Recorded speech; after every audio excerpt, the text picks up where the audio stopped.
So, I came into this video mildly optimistic, as it isn't my first playthrough of Need for Speed The Run. I played through it multiple times when I was younger after it had released, and I always remembered enjoying it somewhat, so I was hopeful that my memory would stand firm and I would enjoy playing through it again. Unfortunately, I had to face having the rose-tinted glasses ripped off rather quickly. I won't delay my thoughts until the end of the video in case this is the only reason that you clicked on to watch it. Need for Speed The Run is not good. And that isn't a particularly hot take based on the reviews. In my own opinion, I'd go so far as to say that it's one of the worst entries in the mainline Need for Speed franchise. If you like or even love The Run, that's perfectly fine, and I'm glad you do, because everyone needs to have at least one fan. But if you're willing to humor me for just 14 minutes, I'll explain my thoughts to you as to why I have the opinion that I do.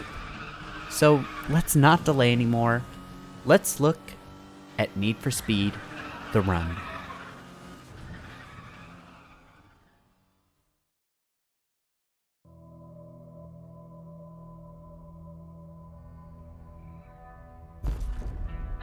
Need for Speed The Run was released in November of 2011, developed by EA Black Box and Firebrand Games, and being the mainline follow-up to Criterion Games' 2010 release of Hot Pursuit.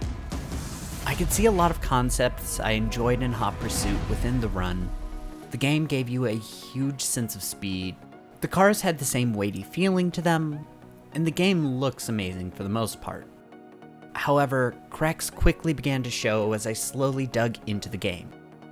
I do believe that there were a few things that contributed to my poor experience with The Run. Firstly, I played on extreme difficulty, which at times can be highly unforgiving on mistakes depending on how you play.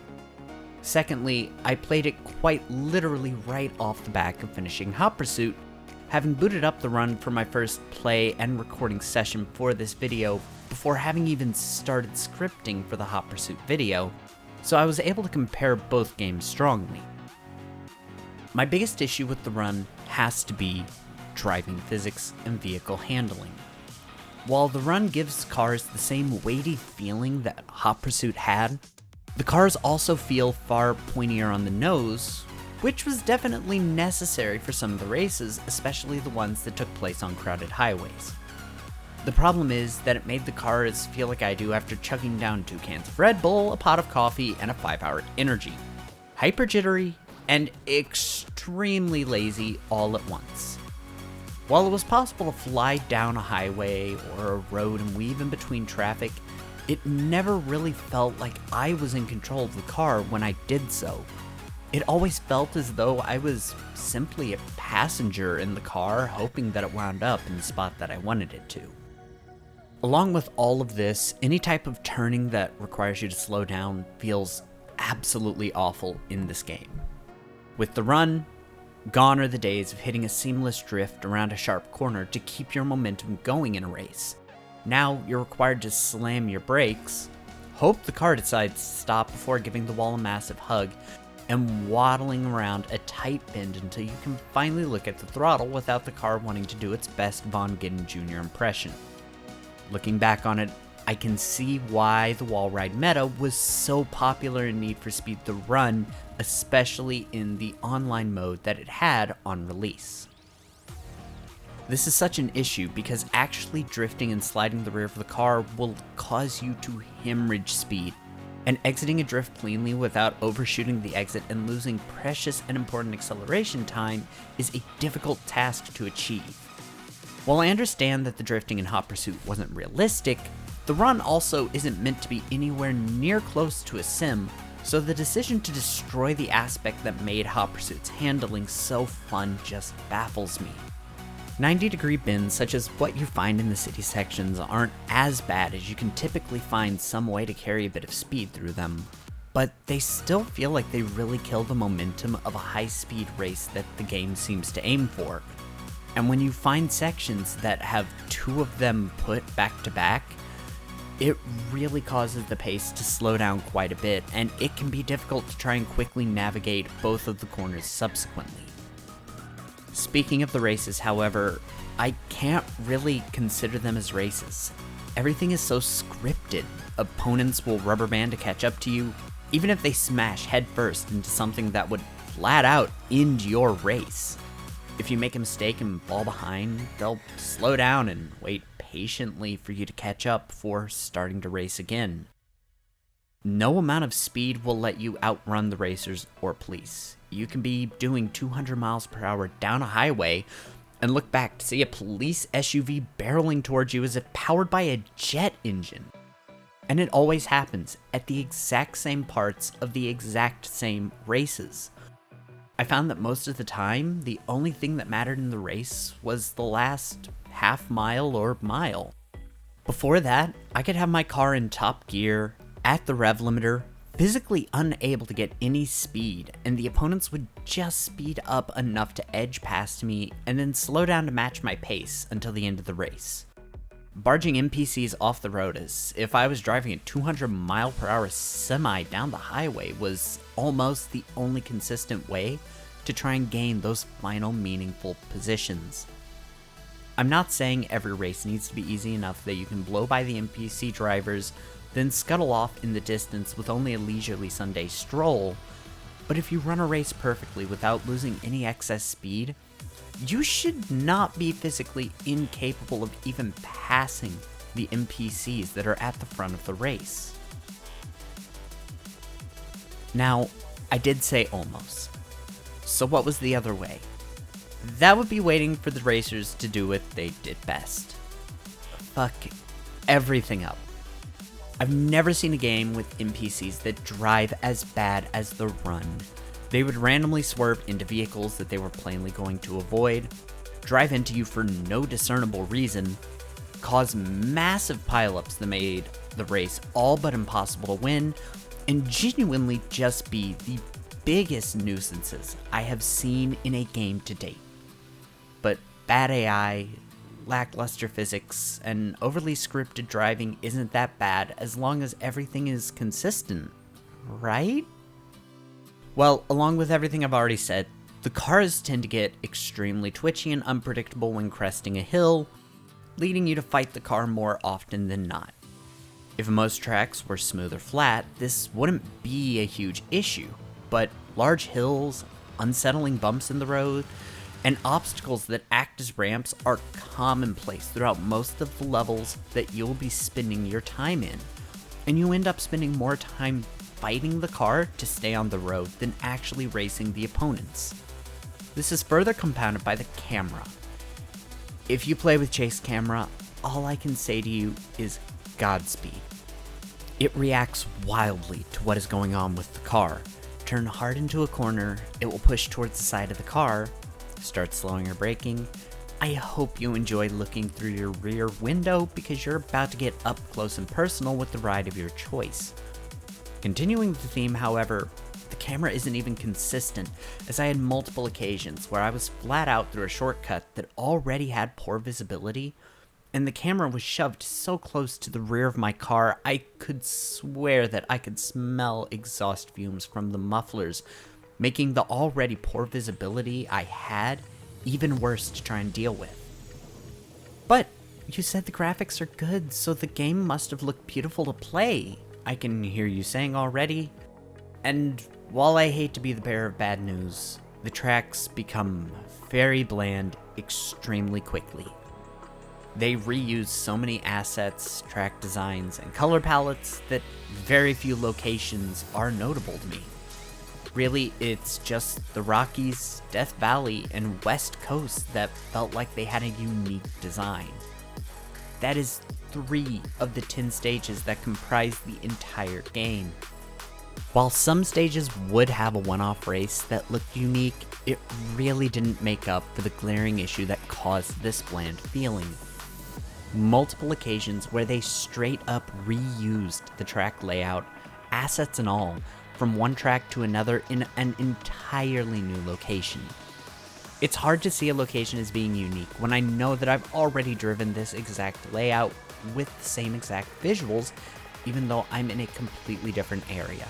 And no, Turning it backwards to go the opposite way does not count as a unique track.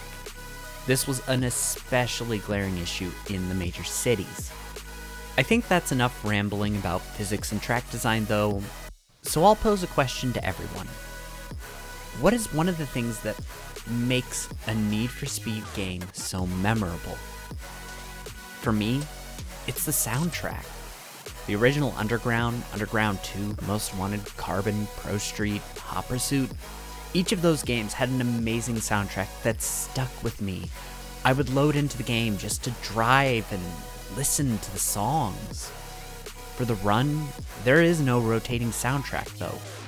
Each race has a set song, and half of them are the same action-type theme that you'd expect to hear from pursuit situations in these older titles. Even having just finished the game, I can't really recall a single song from any of the levels besides those action pieces. And really, they didn't elevate the experience for me. Quite the opposite, I would have preferred if they were left out entirely most of the time. Why do I need a super dramatic action piece playing while I'm running from checkpoint to checkpoint as if a bomb will explode in the car if I'm too slow? It felt like they were trying to artificially raise the tension of the races, even though the past games have proved that is completely unnecessary. That brings me to the crux of why I think the Run failed so much for me. It doesn't feel like it's meant to be a racing game. It feels like it's meant to be an action thriller, and from that view, it's not a terrible game. I mean, if you hadn't seen the game before, and I didn't tell you it was a racing game, what would you assume it was if you saw these clips?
I consistently found the most enjoyable parts of the game were the action pieces.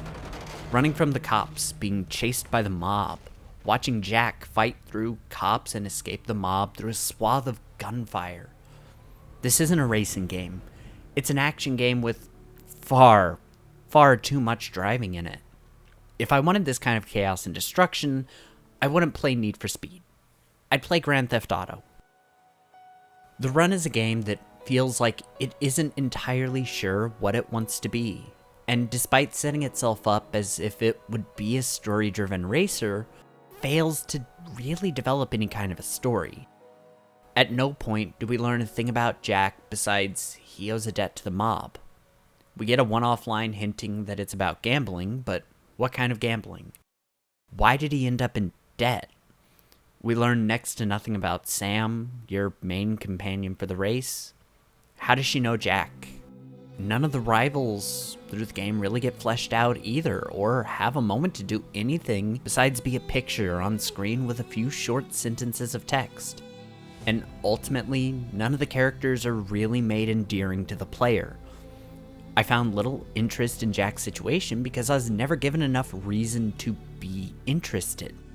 And while some of the rivals are recurring and you'll see their small bios pop up multiple times, they only change once, and that's for a rival that goes from being a 1v2 to a 1v1 later in the game. Besides that, no new information is given or added.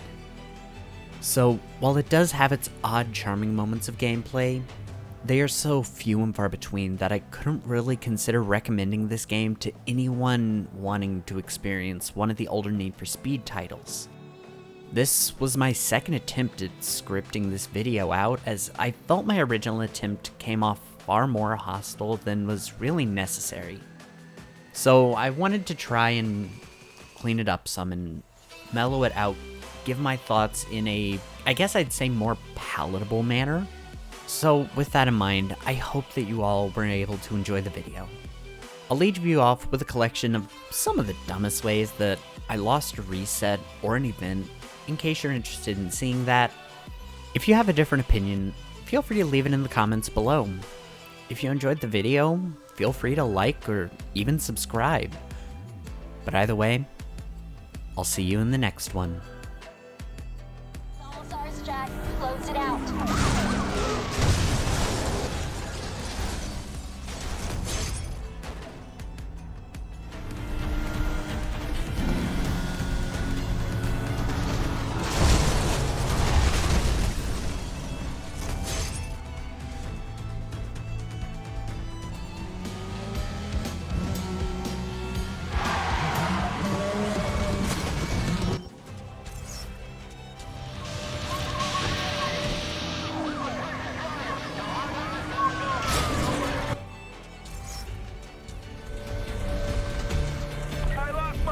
Stand by.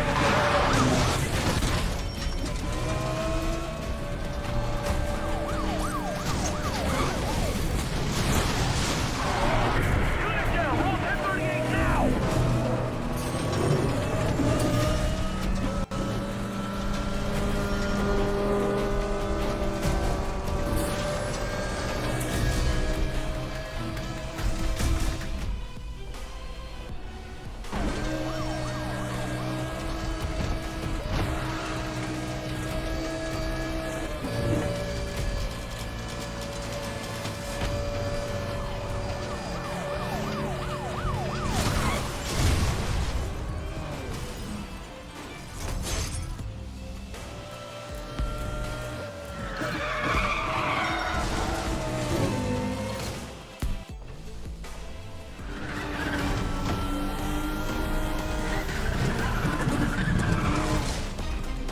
Yes.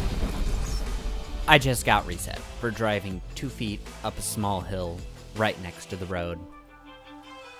And I believe that sums up all of my thoughts about Need for Speed: The Run.